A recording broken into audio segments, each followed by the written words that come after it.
இந்த வீடியோவில் வந்து 2024 எம்சிக்கு 41வது எம்சியை பார்ப்போம். சரிதானே? இப்போ 41வது எம்சிக்கு வந்து கூற்று கேள்வியல், கூற்று திருத்தமில்லாத கூற்றுள்ள கேள்விக்குரிய விஷயம் தான் இது. 41வது கேள்வி பார்ப்போம். ரைட். முதலாவது கூற்று வந்து கூட்டம் ஒன்றின் மூலகங்களின் லித்தியம் சீசியம் உலோக பிணைப்புகள் கூட்டம் 2இன் உலோகங்களின் பெர்லியம் பேரியம் உலோக பிணைப்புகளில் நலிவானவை. இரண்டாவது கூற்று உலோக பிணைப்புகளில் கூட்டம் ஒன்றின் மூலகங்களில் ஒரு வலுவளவை இலத்திரன் மாத்திரம் சம்பந்தப்படுகிறது. போதிலும் இரண்டாம் கூட்டம் 2இன் மூலகங்களில் இரு இலத்திரன்கள் சம்பந்தப்படுகின்றன. இப்போ என்ன இதில் பேசிக்காக தெரியணும்னு சொன்னால் எங்களுக்கு உலோக பிணைப்பு என்னன்னு தெரியணும். இப்போ பிணைப்புக்களை பார்த்தோம்னு சொல்லிட்டோம்னா இலத்திரன்கிற அடிப்படையில் வச்சுக்கொண்டு பிணைப்பை பார்க்கலாம். முக்கியமானது வந்து இந்த பிணைப்பு. சரிதானே? இப்போ பிணைப்பில் கணக்கு பேர் விளங்கி கொள்கிற விஷயம் குறைவாக இருக்கிறது. பார்ப்போம். இல்லை சும்மா ஒரு நார்மலாக அதில் ஒரு சின்ன விஷயத்தை பார்த்துட்டு பிணைப்பில் வந்து இந்த இலத்திரன்கள் தான் என்ன செய்யும்? வலுவளவு இலத்திரன்கள் என்று சொல்லுவாங்க. இறுதியோட்டு இலத்திரன்கள் தான் சம்மந்தப்பட்டிருக்கும்.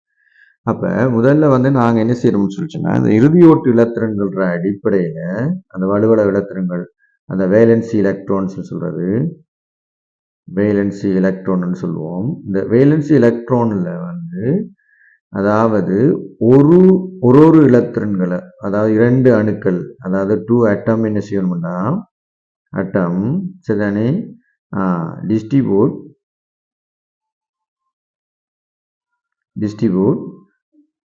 electron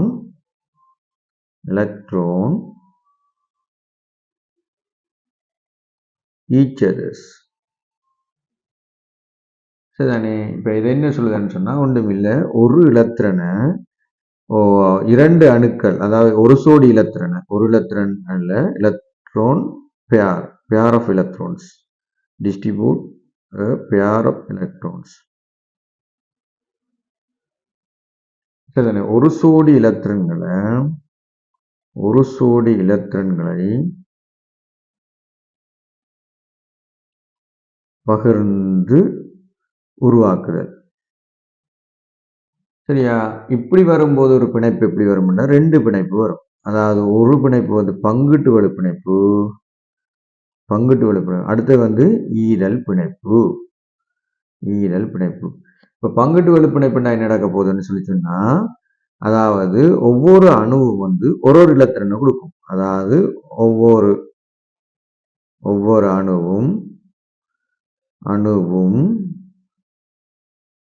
ஒரு இலத்திரன்களை கொடுத்து என்ன செய்யும்? ஒரு இலத்திரன்களை கொடுத்து ஒரு சோடி இலத்திரன்களாக பிணைப்பை உருவாக்கும். ஒரு சோடி இலத்திரன்களை பங்கிட்டு பிணைப்பை உருவாக்கும். சரியா? ரைட். ஆனா ஈதல் பிணைப்பு என்ன செய்யும்? ஒரு அணுதான் ஒரு சோடி இலத்திரன்களை கொடுக்கும். ஒரு அணுதான் ஒரு சோடி இலத்திரன்களை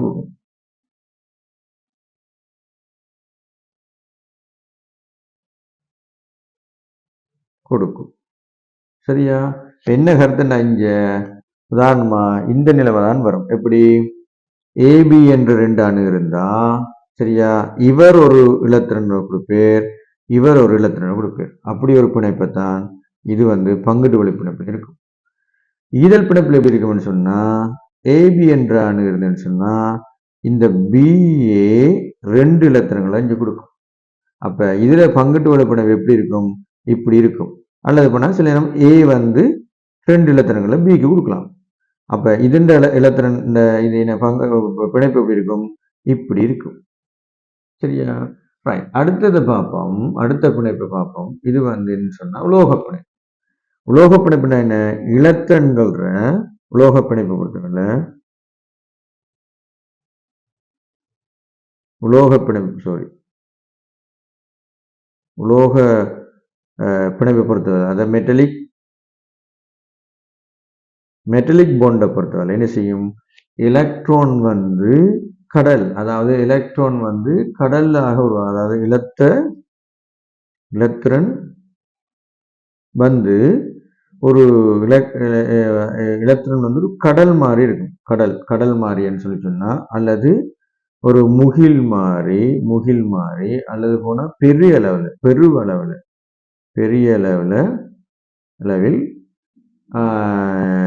காணப்படும். எதுகள்ல இருக்கும்னு சொன்னா உலோக அணுக்கள் என்ன, பொதுவாக முதலாம், இரண்டாம் கூட்டங்களில் காணப்படும். அப்போ உலோக பிணைப்புகள் முதலாம் இரண்டாம் கூட்டங்கள்ல இருந்துதான் உருவாக்குற இது. அப்ப எலக்ட்ரான் வந்து பெரிய ஓஷன் சொல்லுவாங்க. எலக்ட்ரான்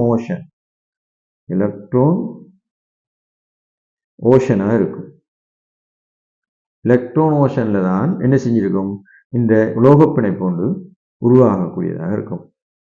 ஆகவே இப்படி உருவாகிற பிணைப்புகள்ல தான் இந்த பிணைப்புன்ற தன்மை இருக்கு. அப்ப இந்த உலோக பிணைப்புன்ற கதை என்னன்னு சொன்னா, இலத்திரங்கள எண்ணிக்கை கூட உலோக பிணைப்பின் வலிமை கூடும். எலக்ட்ரோன் எண்ணிக்கை வந்து கூட மெட்டலிக் பாண்டுட ஸ்ட்ரென்த் வந்து என்ன செய்யும், இன்க்ரீஸ் ஆகும்.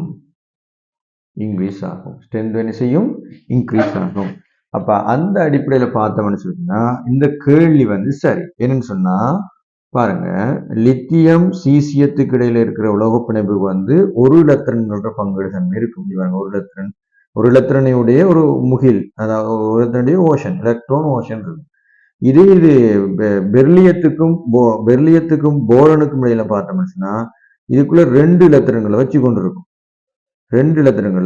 வச்சு கொண்டிருக்கும். அப்ப அப்படி பார்க்கும்போது பெரிய ஒரு ஓஷன் உருவாக்கும்.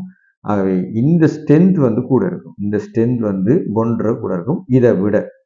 அப்ப பொதுவாக உலோக பிணைப்புல லித்தியம் சீசியம் திறத்தை விட பெரிலியம் போரண்ட உலோக பிணைப்பினுடைய வலிமை கூட இருக்கும். காரணம் என்னன்னு சொன்னா எலக்ட்ரான்ட, அதாவது பிணைப்பில் ஏற்படுற எலக்ட்ரான் அளவு கூடாது. விடை வந்து முதலாவது எக்ஸாக்டா வந்து இந்த விடைய முதலாம் கூற்று சரி, இரண்டாம் கூற்று இதை விளக்குது. ஆகவே 41க்கு விடை வந்து முதலாவதாக இருக்கும்.